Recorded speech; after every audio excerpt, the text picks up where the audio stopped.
मित्रों, प्रख्यात अभिनेता जेम्स फ्रैंको, जिन्होंने स्पाइडरमैन ट्रायलॉजी में हैरी ऑसबॉर्न का पात्र बखूबी निभाया है, उन्होंने पब्लिकली खुद सामने आकर यह बताया कि वे कैसे अपने करियर के शुरुआती दिनों में एक प्लेबॉय टाइप के स्टड आदमी थे, जो हर तरह की लड़कियों के साथ हुकअप करना चाहते थे। और जब वह स्पाइडरमैन मूवी से फेमस हो गए तो लड़कियां खुद सामने आकर फिजिकली इंटीमेसी करने के लिए ऑफर करने लगी। अब मित्रों, अभिनेता ठहरे नरम दिल के तो तुरंत ही पिघल गए और बस उसके बाद तो भाई साहब इसी काम में लग गए। लेकिन जेम्स को यह बात पता नहीं थी कि फिजिकली इंटीमेसी के बारे में एक बहुत ही डरावनी सी बात कही जाती है कि बिल्कुल एक फास्ट फूड की तरह होता है, जिसे अगर आपने एक बार भी चख लिया तो उसके बाद दूसरी बार से खुद पर कंट्रोल कर पाना बहुत ही मुश्किल होता है। और ऐसा ही कुछ जेम्स फ्रैंको के साथ भी हुआ। वह धीरे धीरे इस जाल में फंसते चले गए और जब उन्हें होश आया तो मित्रों, उनकी लाइफ के 20 वर्ष बीत चुके थे। और यह बात उन्होंने खुद अपने पॉडकास्ट में कबूल की है कि बार बार फिजिकली इंटीमेसी और सेक्सुअल एक्टिविटी करने से वे मेंटली इतनी बुरी तरह से कमजोर हो चुके थे कि वह अपनी जिंदगी के छोटे मोटे फैसले भी खुद से नहीं ले पा रहे थे और बस एक गलती से उनका बना बनाया करियर तहस नहस हो गया। और मित्रों, अब अपने अनुभव के आधार पर जेम्स भाई का यह कहना है कि लोगों को पूरी तरह से फिजिकली इंटीमेसी और सेक्सुअल एक्टिविटी से दूर रहना चाहिए और ब्रह्मचर्य का पालन करना चाहिए। लेकिन रुको, आखिर फिजिकली इंटीमेसी में दिक्कत क्या है और लोगों को ब्रह्मचर्य का पालन क्यों करना चाहिए? क्या इसका मतलब यह है कि हम शादी ही ना करें? सेक्सियोलॉजिस्ट तो कहते हैं कि सेक्स एंजॉय करो और शास्त्र कहते हैं कि ब्रह्मचर्य का पालन करो। आखिर हम किसकी बात माने? ब्रह्मचर्य का पालन करने के क्या क्या फायदे हैं और क्या नुकसान है? और आखिर ब्रह्मचर्य बार बार टूट क्यों जाता है? क्या कोई ऐसा रास्ता है जिससे ब्रह्मचर्य को अखंड रखा जाए? ब्रह्मचर्य किन व्यक्तियों के लिए अत्यंत जरूरी है और किसके लिए जरूरी नहीं है? आइए इन सभी प्रश्नों की अत्यंत महत्वपूर्ण जानकारी आज की इस प्रस्तुति में प्राप्त करते हैं। मित्रों, हमारे भारत में हजारों वर्षों से ऋषि मुनियों ने चीख चीख कर यह बात बताने की कोशिश की कि भाई साहब, समय से पहले सीमन बहाना और हस्तमैथुन करना पाप है। लेकिन पश्चिमी सभ्यता के प्रभाव से हमने उनकी बात नहीं सुनी। लेकिन लोगों की आंखें तब खुली जब अपने जमाने के दुनिया के सबसे अमीर इंसान एंड्रयू कार्नेगी, जो खुद कभी स्कूल भी नहीं गए थे लेकिन फिर भी सफलता के कुछ जादुई नियमों का अनुसरण करते हुए वह बहुत ही कम समय में दुनिया के सबसे अमीर इंसान बन गए थे, क्योंकि भाई उन्हें दुनिया के टॉप 1% सफल लोगों के ऐसे सीक्रेट पता चल गए थे जिन्हें अमीर लोग बाकी दुनिया से हमेशा छुपा करके रखते थे। इसलिए एंड्रयू कार्नेगी इस दीवार को तोड़ना चाहते थे और इस सीक्रेट को पूरी दुनिया को बताना चाहते थे। और इसीलिए उन्होंने अपने दोस्त नेपोलियन हिल को टॉप 1% में आने वाले 500 सफल और समृद्ध लोगों के इंटरव्यू लेने के लिए भेजा। और नेपोलियन हिल ने एंड्रू कार्नेगी सहित 500 लोगों के सक्सेस इंटरव्यू का सार निकालते हुए 1937 में एक किताब लॉन्च की, थिंक एंड ग्रो रिच, जो सीना ठोककर यह दावा करती है कि इसमें बताए गए सफलता के नियमों को फॉलो करने से आप भी इस दुनिया के टॉप 1% लोगों की तरह ही हकीकत में सफल और धनवान व्यक्ति बन सकते हो, क्योंकि इसमें वह सारे सीक्रेट लिखे हुए हैं जो अमीर लोग चोरी छुपे गरीब और मिडिल क्लास लोगों को बिना बताए इस्तेमाल करते हैं।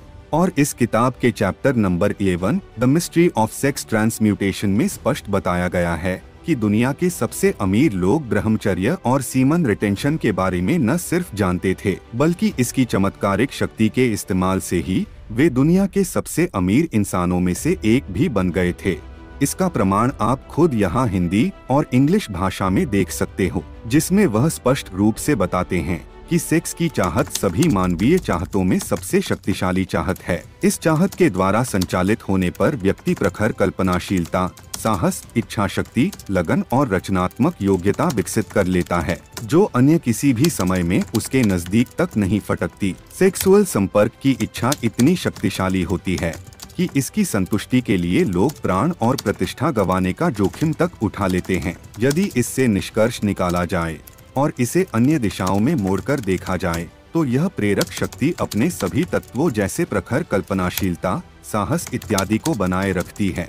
इन सशक्त रचनात्मक शक्तियों का प्रयोग साहित्य, कला या किसी भी अन्य व्यवसाय में किया जा सकता है। यहाँ तक कि इसके माध्यम से आप अमीर भी बन सकते हैं। इसीलिए हजारों सालों से दुनिया के टॉप 1% लोग उच्च स्तरीय इमेजिनेशन, करेज, विल पावर और हाईएस्ट लेवल की क्रिएटिविटी हासिल करने के लिए ब्रह्मचर्य और सीमन रिटेंशन को फॉलो करके पूरी दुनिया पर राज करते आए हैं। यहाँ तक कि लेडी गागा, जो बाहरी दुनिया में बोल्ड और वल्गर गाना गाने के लिए फेमस है, वह भी खुद अपनी निजी जिंदगी में ब्रह्मचर्य का पालन करती है, जिससे वह अपनी हाईएस्ट क्रिएटिविटी को अगली ऊंचाइयों तक एक्सप्लोर कर सके। वहीं मित्रों, Elon Musk, Steve jobs, Nikola Tesla और एल्बर्ट आइंस्टाइन जैसे लोगों ने पब्लिकली सामने आकर यह दावा किया है कि ब्रह्मचर्य की मदद से ही उन्होंने दुनिया पर राज करने की काबिलियत हासिल की है। तो मित्रों, आपने देखा कि कैसे ब्रह्मचर्य की मदद से अपनी शक्ति का सकारात्मक उपयोग कर कम समय में धनवान बना जा सकता है, सफलता प्राप्त की जा सकती है, आध्यात्मिक ऊंचाइयों को छुआ जा सकता है। लेकिन इससे पहले जरूरी है कि हम ब्रह्मचर्य को अच्छी तरह से समझें। तो आइए जानते हैं कि ब्रह्मचर्य क्या है। ब्रह्मचर्य दो शब्द ब्रह्म और चर्य से बना है। ब्रह्म का अर्थ है परमात्मा और चर्य का अर्थ है विचरना, अर्थात परमात्मा में विचरना, आत्मा में विचरना। लेकिन आत्मा में विचरना माने क्या? आत्मा में विचरना यानी कि आप भौतिक जगत में रहते हुए भी आप में वह जागृति बनी रहे कि आप इस जगत के विकारों में ना फंसे। जिस तरह से परमात्मा ने इस जगत को बनाया तो है, लेकिन वह इस जगत के विकारों में फंसता नहीं है। और इसी तरह आपको भी ब्रह्मचर्य में रहना है, यानी कि ब्रह्म में, परमात्मा में, आत्मा में विचरना है। तो इस मायावी सृष्टि के विकारों से दूर रहना होगा। लेकिन यह विकार कौन कौन से हैं और इन विकारों से कैसे दूर रहा जाए?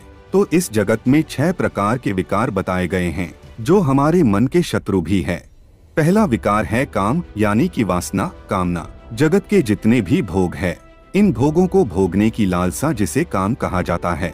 दूसरा विकार है मोह, यानी कि आसक्ति, पुत्र मोह, पत्नी मोह, जमीन जायदाद का मोह इत्यादि। तीसरा विकार है लोभ, अधिक पाने की इच्छा, यानी लालच को लोभ कहते हैं। चौथा विकार है मद, यानी कि अहंकार, अहम यानी कि मैं, मुझे ऐसा कहा, तू जानता नहीं मैं कौन हूँ। ऐसे भाव से हम दूसरों को जब प्रताड़ित करते हैं तो वह अहंकार की वजह से करते हैं। पांचवा विकार है क्रोध, यानी कि गुस्सा। और छठा विकार है मात्सर्य, यानी कि ईर्ष्या, जलन। अब पहला विकार, पहला मन का शत्रु काम है। मनुष्य के अंदर कामनाएं कई प्रकार की हो सकती हैं। सजने संवरने की कामना, अच्छे स्वाद की कामना, अच्छे मकान की कामना और जातीय सुख को भोगने की कामना। और इसी कामना की वजह से ही पैदा होता है मोह। यह गहने मेरे हैं, यह खाना मेरा है, मुझे यह खाना बहुत पसंद है, यह घर, यह बंगला मेरा है, यह पत्नी, यह प्रेयसी मेरी है, मैं उनके बिना नहीं रह सकता। और इसीलिए जब व्यक्ति का ब्रेकअप होता है तो उसे सबसे ज्यादा दुख होता है। और इसी मोह से जन्म लेता है लोभ, क्योंकि व्यक्ति को वस्तुओं से, व्यक्तियों से, प्राणियों से, धन संपत्ति से मोह हो गया है।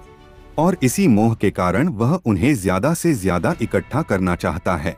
और ज्यादा पाने की लालच को लोभ कहते हैं। और इसी लोभ से जन्म लेता है अहंकार, क्योंकि कि लोभ के रहते उसने बहुत कुछ इकट्ठा कर लिया है।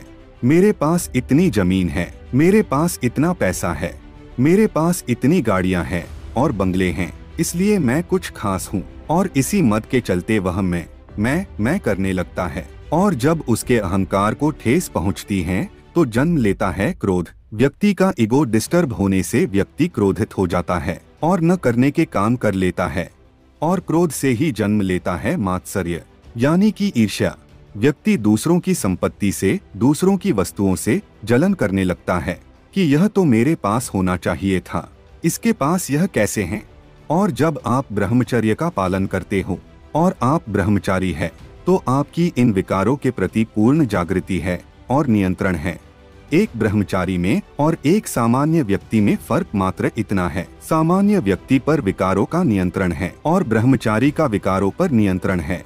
ब्रह्मचारी यौन कार्य करता है तो उसे पता है कि वह यह कार्य क्यों कर रहा है। वह क्रोध करता है तो उसे पूर्ण जागृति की है कि वह क्रोध क्यों कर रहा है और उसे कितना क्रोध करना है। उसे ईर्ष्या करनी है तो किस बात की करनी है, उसे मोह करना है तो किस वस्तु का करना है और किसका नहीं। उसे अमीर बनना है और ज्यादा धन इकट्ठा करना है तो क्यों करना है और किसके लिए करना है, इसकी उसे पूर्ण जागृति रहती है और विकारों के ऊपर ऐसे नियंत्रण से ही वह अपने मन पर भी नियंत्रण प्राप्त कर लेता है। वह जितेंद्रिय बन जाता है और साथ में मंजीत भी बन जाता है। और इस तरह के ब्रह्मचर्य में विचरण करने से आप दूसरे लोगों से कई स्तर पर ऊपर हो चुके होते हैं। अब आपका मन के शत्रुओं पर नियंत्रण आ चुका होता है और मन के मित्र जैसे कि आत्मविश्वास, इच्छा शक्ति, धैर्य, ध्यान, साहस, कल्पना शक्ति, रचनात्मकता आपके लिए काम करना शुरू कर देते हैं। अब हमें यह जानना बेहद जरूरी है कि जब कोई ब्रह्मचर्य की बात करता है तो सबसे पहले सीमन रिटेंशन, नो सेक्स की बात क्यों की जाती है? क्या सीमन रिटेंशन से ही आप पूर्ण ब्रह्मचारी बन जाते हैं? तो हम आपको बता दें कि काम यानी कि सेक्स की भावना प्रकृति ने सभी जीवों में सबसे प्रबल रूप में दी है और यह भावना, जिसे हम विकार भी कहते हैं, मनुष्य को भी सबसे ज्यादा प्रभावित करती है। और इसीलिए इंद्र को भी जब किसी ऋषि मुनि की तपस्या को भंग करना होता था तो उन्हें काम वासना से ग्रसित करने के लिए अप्सराएं भेजी जाती थी। और इसी तरह भगवान शंकर का भी ध्यान भंग करने के लिए कामदेव ने काम के बाण चलाए थे। और आज के जमाने में भी राजनेताओं को और बिजनेसमैनों को भी अपने लक्ष्य से भटकाना होता है तो उन्हें भी रूपललनाएं और सेक्स स्कैंडल के चक्कर में डाल दिया जाता है। अगर आपको सफल और अमीर बनना है और आध्यात्मिक उन्नति करनी है तो अत्यंत जरूरी है कि आप अपना कार्य फोकस के साथ यानी कि पूरे ध्यान से करें और कंसिस्टेंसी के साथ करें। और यदि आपका फोकस टूट जाता है तो कंसिस्टेंसी भी टूट जाती है।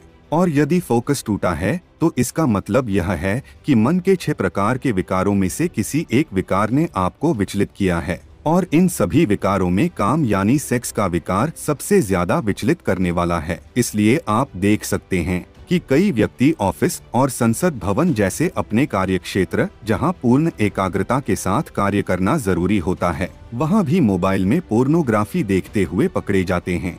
अब ब्रह्मचर्य के अंतर्गत सीमन रिटेंशन पर इसलिए ज्यादा जोर दिया जाता है क्योंकि यह एक ऐसी ऊर्जा है, एक ऐसी एनर्जी है जो आपके मन के साथ साथ शारीरिक तौर पर भी आपको प्रभावित करती है। तो मित्रों, ब्रह्मचर्य के बारे में और अधिक महत्वपूर्ण जानकारी दूसरे भाग में प्राप्त करेंगे। ब्रह्मचर्य के बारे में यदि आपके कोई प्रश्न है तो कमेंट में जरूर बताएं और प्रस्तुति को लाइक करना ना भूले। धन्यवाद।